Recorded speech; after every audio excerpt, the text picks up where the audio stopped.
Alors Amadou Bouna, on revient ce samedi pour Talikwa.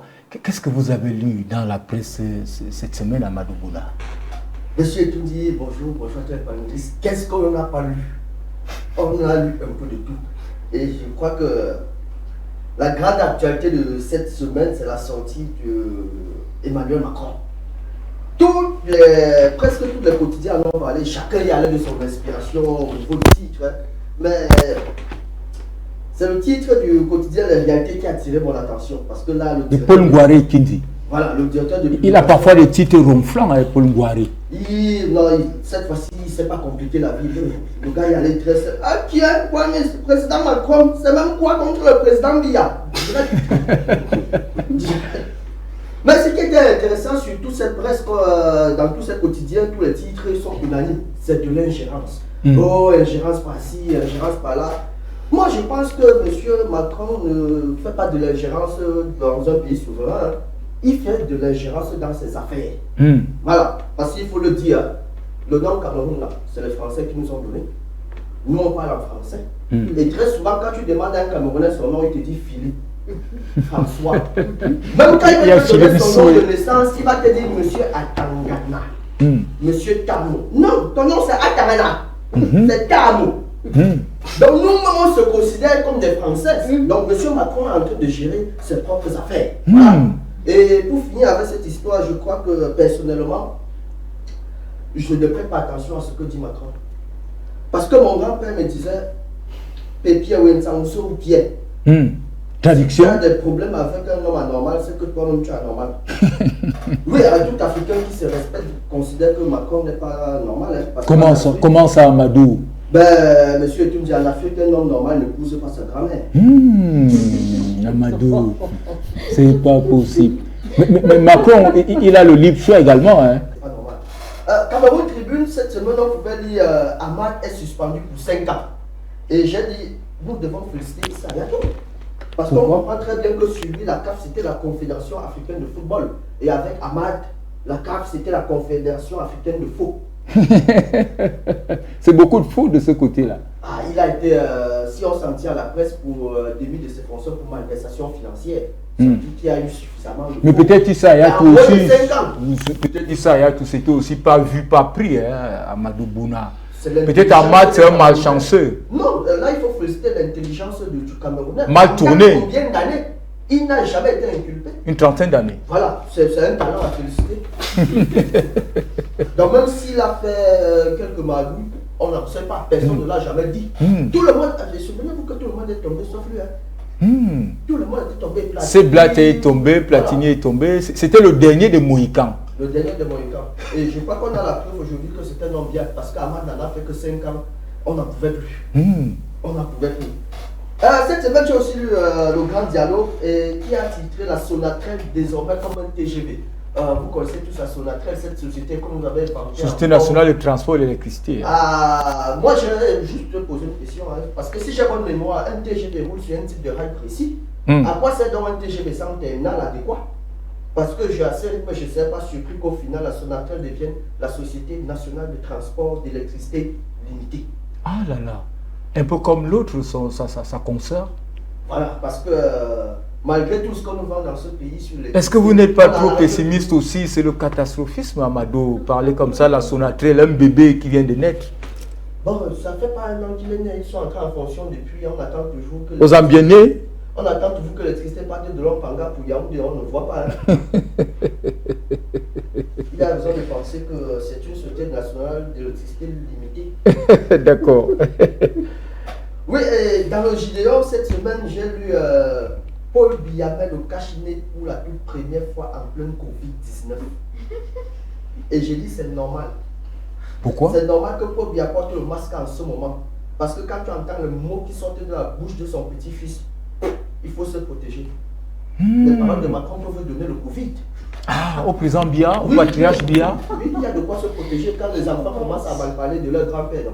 Il faut mettre le cache-nez. Voilà. Voilà. Oui. Dans le messager cette semaine, on a pu lire violence et détention, prétoire mort pour les robes noires. Aïe. les violences faites aux personnes en robe sont finalement monnaie courante dans ce pays. J'espère juste qu'après les violences aux personnes en robe noire, on va vraiment se focaliser sur le cas de violences faites aux personnes en robe de nuit. Pourquoi?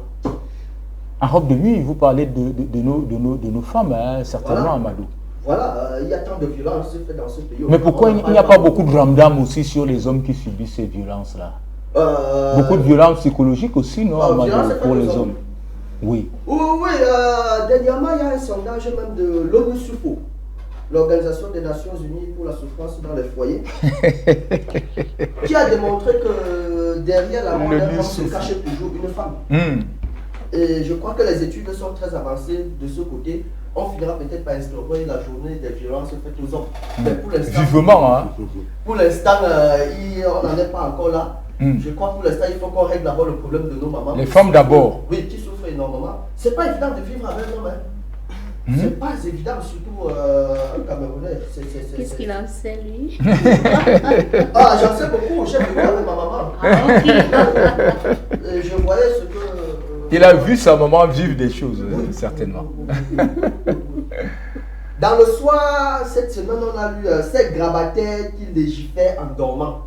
Ça, c'est Saint-Éloi Bidoum qui est fâché. Qui légifèrent en dormant. Sur ce sujet, j'ai juste envie, monsieur Etoudi, de citer un philosophe sociopolitique contemporain français, Donald Jacksman, qui disait dans son livre La Journée internationale des vieux, paru aux éditions On en demande qu'Henri à France 2, je cite, il y a 2 endroits au monde où il y a le plus de vieux, la Chine et le Parlement camerounais. C'est pas possible. Et effectivement, parce que là nous parlons de grabataires. Hein. Ah ben quand tu regardes notre assemblée... Ils sont presque à l'article de la mort pour Saint-Éloi Bidoum. Mais quand tu regardes l'Assemblée nationale à la télé, le spectacle parle de lui-même. Il ne se réveille que pour applaudir.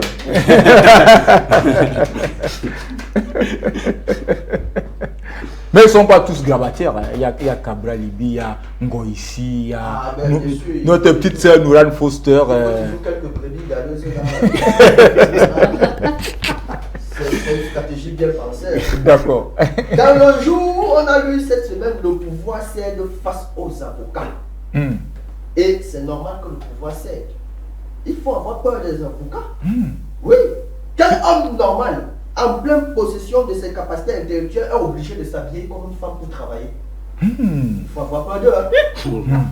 Il faut se faire violence pour s'habiller comme eux, Amadou Bouna. Non, il faut avoir peur. Mais c'est la mise vestimentaire de leur code métier aussi. Même en Écosse, il y a des hommes qui portent la jupe. Hein. Mais vous savez ce qui est intéressant avec les avocats? C'est que pour défendre une cause, un avocat met une robe et parfois il paie. Ouais. Mais pour défendre la même cause, une femme enlève sa robe et après elle paie. Comme quoi la copie ne va jamais dépasser l'original. On l'a vu il y a quelques temps, hein, ces femmes-là qui enlevaient la robe, qui tombaient la robe. On arrivera. Dans la réalité, on dit le littoral, le gouverneur Ivara Dibois interdit le port des sacs à dos dans les bars et les supermarchés. Bon, c'est une très bonne mesure pour lutter contre le terrorisme. Hein. Voilà, si les gens veulent entrer dans un bar ou un supermarché avec des sacs à dos qui peuvent contenir des bombes artisanales, ils sont obligés de les laisser à l'extérieur. Ça, c'est une très bonne idée. Comme ça, si la bombe explose à l'extérieur, ça va. À tout un cassé, il y a un vigile qui va mourir, mais c'est pas grave. Seulement un vigile. Voilà, bon, un pauvre qui meurt, ça s'appelle la politique des gars collatéraux. Voilà.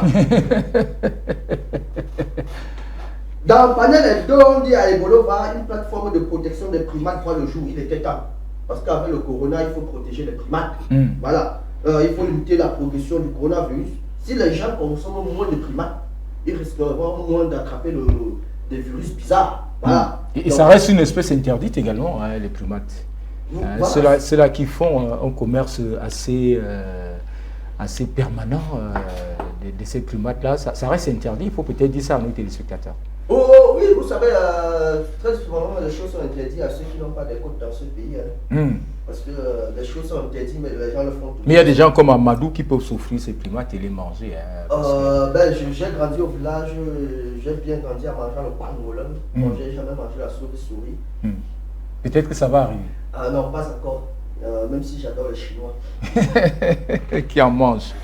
Alors, pour sortir Amadou. Dans Ouesseko, cette semaine, on dit les femmes marchent nues à Yaoundé pour la libération de Kamto.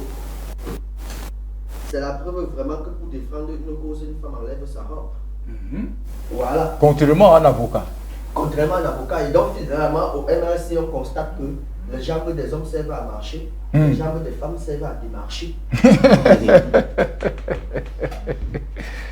Donc, pour finir, M. Etouli, j'ai lu Mutation. Et dans Mutation, on parlait du mémorandum des chercheurs contre la stratégie nationale de développement 2030. Que cherchent les chercheurs? Le gouvernement a fait des symposiums, des séminaires, des colloques, des conférences pour mettre sur pied son SND 30. Et là, les chercheurs viennent faire un mémorandum. Mais que les chercheurs nous laissent tranquilles. C'est la République des mémorandums aussi. Non, mais tu sais, le problème avec les chercheurs, c'est que les chercheurs qui trouvent, on cherche. Les chercheurs qui cherchent, ce sont eux qu'on en trouve. Merci Amadou Bouna, merci encore pour cette revue de l'actualité. Merci Amadou Bouna, on se donne rendez-vous samedi prochain pour cette séquence encore, cette séquence qui nous permet de revisiter l'actu. Voilà, j'ai fait tout droit prendre une tasse de... Ne fais pas grâce, d'accord. Allez-y Amadou Bouna.